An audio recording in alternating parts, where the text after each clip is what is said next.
For this lesson, go ahead and open up Image in your work folder, 201_2715581.jpg. Now, there is a reason why I'm using these long numbers. These are the locator numbers in PhotoSpin for this particular image. And I have had students in the past say, I really like that image, but I'm having difficulty finding it. So I'm going to leave those locator names the same. What are we doing here? Well, we've done a photo shoot. We got a guy on a bike, and we got a woman over there in the background against a wall that's got graffiti on it. You spent a lot of time on this shot. You hired these people out. You got your lighting, got your crew out there. You show it to your client. And they say, lose the woman. I say, what are you talking about? That's part of the image. No. This is about a manly guy on a manly bike, and the woman is a distraction. Get rid of her. And you're thinking, yeah, well, she's part of the photograph. Well, let me show you a couple ways you might do this. Number one, if you pick up, say, your lasso tool. Now, my lasso tool allows me to make a selection just by clicking and dragging. Now, be generous on the sides. I mean, don't get really close, but don't go too far either. And do something, say, about like that. Okay, that's not too bad. I'm a little bit close here. So I'm going to hold the Shift key down, which allows me to add with this tool and add just a little in there. And you can always play around with this, but make sure you get her, and we did. Now, if you're on the background, just simply reach over and press the Delete key. That's backspace on a Windows system, delete on a Mac, and you will get this. Fill with what?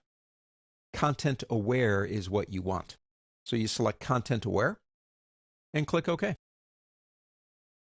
Not too bad, actually. If you didn't know she was there, you might not even notice this. You might think it's just part of the wall. That's fine.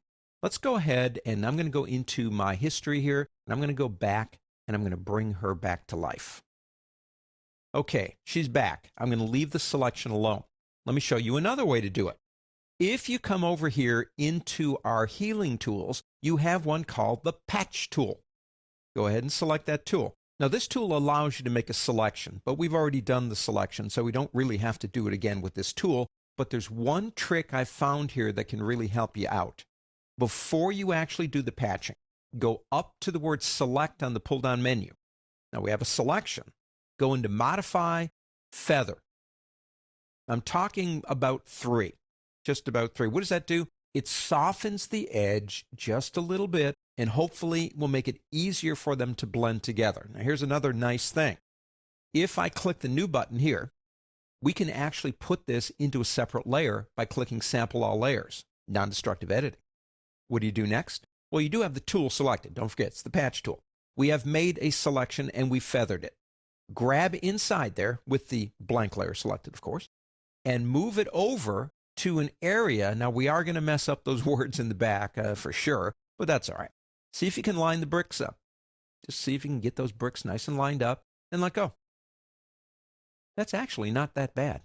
Now you see her, now you don't. Now, what else can we do here? Well, let's go ahead and create a new layer above background. So I'm going to go to background and click New again. Doesn't really matter the order. But let's go back over into our Spot Healing Brush tool. Remember, we can sample all layers with that tool. And if I come over here, let me get a little bit of a smaller brush using my left and right brackets. And I'm going to do that and go away. See, this tool works with whatever is surrounding it. So if for whatever reason I want to get rid of those things, all I got to do is paint. Well, there you go. Here's our original. And here is our modified one. Using the Patch tool to get rid of the girl, and using our Spot Healing Brush tool to get rid of some of the other details that we didn't want.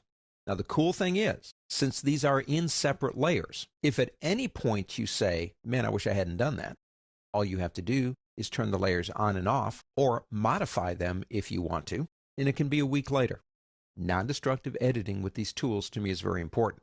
If you want to save this one, since we did everything non-destructively, that's fine. But we will be using this image again later. So what I'm going to do is just get rid of the stuff that we did and close it out.